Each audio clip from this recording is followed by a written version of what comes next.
Dear friends, आज का हमारा टॉपिक है भिन्नों को आरोही क्रम व अवरोही क्रम में लिखना। भिन्न आपको पता है, फ्रैक्शंस को हम भिन्न कहते हैं। ठीक है। अब आरोही और अवरोही क्रम, असेंडिंग और डिसेंडिंग ऑर्डर के बारे में जान लेते हैं। आपके घर की स्टेयर्स हैं, आप ऊपर चढ़ते हैं तो क्या हुआ? असेंडिंग हुआ। ठीक है, ऊपर चढ़ना आरोही, और जब आप नीचे उतरते हैं छत से तो ये हुआ आपका अवरोही क्रम। ठीक है, तो आप समझ गए होंगे, पहाड़ पर चढ़ना आरोही और नीचे उतरना अवरोही। अब देखिए, हमें इस तरह की कुछ फ्रैक्शंस दे दी जाती हैं। ये फर्स्ट एग्जांपल है, इजी है, इसलिए मैं आपको समझ आ जाए इसलिए इजी एग्जांपल ले रहा हूं। उसके बाद हम डिफिकल्ट वाला भी करेंगे। ठीक है, तो आपको पूछा जाता है कि भैया इन जो भिन्ने हैं इनको आरोही क्रम में लिखें। ठीक है, आरोही क्रम क्या है? अब जैसा कि हम पहले जान चुके हैं, यहां एक चॉकलेट को दो भागों में बांटा है, दो लोगों में बांटा है। यहां पे उसी चॉकलेट को 3 लोगों में, उसी चॉकलेट को 7 लोगों में, उसी चॉकलेट को 8 लोगों में, उसी चॉकलेट को 9 लोगों में बांटा है। ठीक है, अब देखिए, अब समझिए कि किसको कम शेयर मिलेगा जब हम उस चॉकलेट को 2 लोगों को बांटेंगे, या जब हम उस चॉकलेट को 9 लोगों में बांटेंगे तो किसको कम मिलेगा? सही बात, 9 वाले को कम मिलेगा। तो हमने लिख दिया 9। ठीक है, अब उससे ज्यादा किसको मिलेगा? 8 वाले को, जहां उसी चॉकलेट को 8 लोगों को बांटेंगे। उससे ज्यादा किसको मिलेगा? 7 वाले लोगों को। ठीक है, जब हम उसी चॉकलेट को 3 लोगों को बांटेंगे तो उनको और ज्यादा शेयर मिलेगा, और सबसे ज्यादा मिलेगा मतलब 1/2 जब हम उसी चॉकलेट को 2 लोगों में बांटेंगे। ठीक है, अब अवरोही क्रम क्या हो जाएगा? उससे उल्टा हो जाएगा। ठीक है, घटता क्रम। अब देखिए, सबसे बड़ा शेयर ये हो गया आरोही। ठीक है, अवरोही, अवरोही में क्या आएगा? जिसको सबसे ज्यादा मिला वो पहले, उसके बाद जिसको उससे कम मिला, उसके बाद जिसको उससे भी कम मिला, उसके बाद। ठीक है स्टूडेंट्स, अब हमारे पास इस तरह का क्वेश्चन आ जाता है। हमें कुछ भिन्नें दी जाती हैं और उन्हें कहा जाता है कि इन्हें आरोही या अवरोही क्रम में लिखें। ठीक है, अब हमारे पास कोई भी सेट फॉर्मूला नहीं है कि इसको हम कर पाए। ठीक है, क्योंकि अगर यूनिटरी भिन्न होती तो उसमें आसानी से पता लग जाता है। ठीक है, तो हमें क्या करना पड़ेगा यहां पे? इसके 2 मेथड मैं आपको बताऊंगा, जो आपको सही लगे आप उससे कर लीजिएगा। ठीक है, पहले क्या करना पड़ेगा? इसके जो हर हैं उनका क्या करना पड़ेगा? एलसीएम लेना पड़ेगा। ठीक है, तो सबसे पहले 2 से करेंगे, 3 नहीं आता है, एज इट इज लिख देंगे। ठीक है, अभी भी हमारे पास एक सम संख्या है तो हम 2 से ही करेंगे। जो इसके टेबल में नहीं आता उनको एज इट इज उतारते जाएंगे। अब 3 से करेंगे, 3 एकम 3, 5 है। अब जो है, ठीक है, एलसीएम जो आया वो है कितना? 5 3 15, 15 दूना 30, 30 दूनी 60।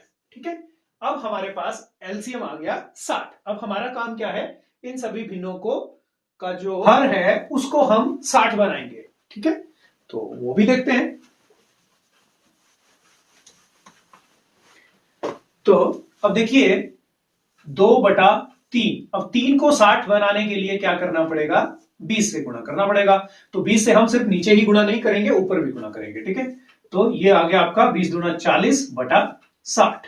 ठीक है, ये है हमारी 2/3। ठीक है, अब 3/2 लेते हैं। अब 3/2 को 60 बनाने के लिए किससे गुणा करना पड़ेगा? ऊपर भी नीचे भी करेंगे, क्योंकि मैथमेटिक्स में कुछ भी हम अपनी इच्छा से नहीं कर सकते। अगर यहां पे ये 30/30 है, 30 और 30 आपस में कट जाएंगे, भिन्न आपकी वही 3/2 ही है। ठीक है, 3 3 30 3 90, और ये आ गया 90/60। उसके बाद है 4/5। 4/5 को 5 को जो है 60 बनाने के लिए हम मल्टीप्लाई करेंगे 12 से, तो आपके पास आ गया 12 चौका 48/60। ठीक है, अब बचा 3/4। ठीक है, 3/4। अब इसका हर है 4, 4 को 60 बनाने के लिए किससे मल्टीप्लाई करेंगे?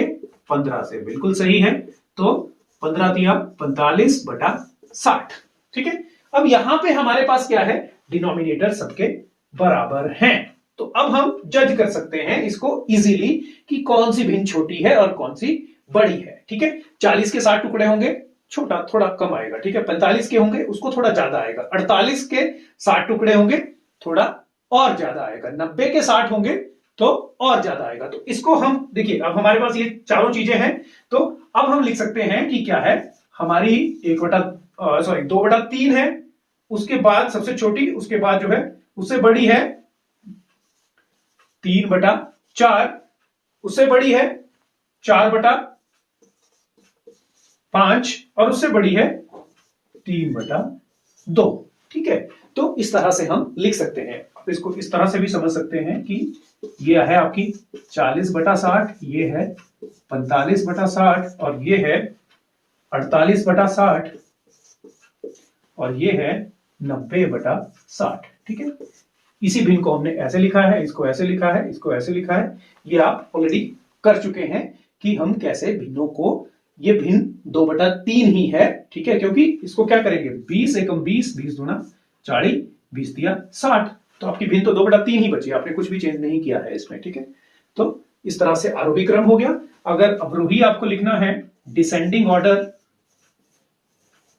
तो क्या हो जाएगा 3/2, 4/5, ठीक है, उससे छोटा है 3/4 और उससे छोटा है 2/3। ठीक है, तो इस तरह से भी आप कर सकते हैं। इसका एक अलग मेथड है जिसको हम करेंगे भाग विधि के द्वारा, तो वो भी हम सीख लेते हैं इसको भाग विधि के द्वारा। तो देखिए 2/3 आपको पता है, इसका अर्थ है कि 2 आपका यहां आ जाएगा, आपने भाग किया, देखिए 0 पे गया, ठीक है, आपने डेसिमल लगाया, यहां भी डेसिमल आएगा और ये उतरा 2, यहां से उतरा 0 और ये आ गया 2। 3 के पहाड़े में 20 कहां आता है, 3 छके 18, ठीक है।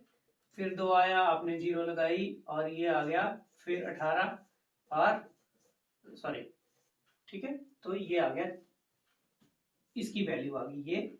अब हम अगले को कर लेते हैं। इस तरह से हम सभी संख्याओं को भाग कर लेंगे। जो भागफल हमारे पास आएगा उसको हम आपस में कंपेयर कर लेंगे। ठीक है, तो देखिए अब इसकी वैल्यू भी आपके पास आ गई, इसकी भी आ गई, इसकी भी आ गई, इसकी भी आ गई। ठीक है, तो अब हमारा जो क्या होगा, देखिए ये भिन्न सबसे छोटी है, बिल्कुल सही बात है, क्योंकि इसकी 0.66 इसकी वैल्यू है।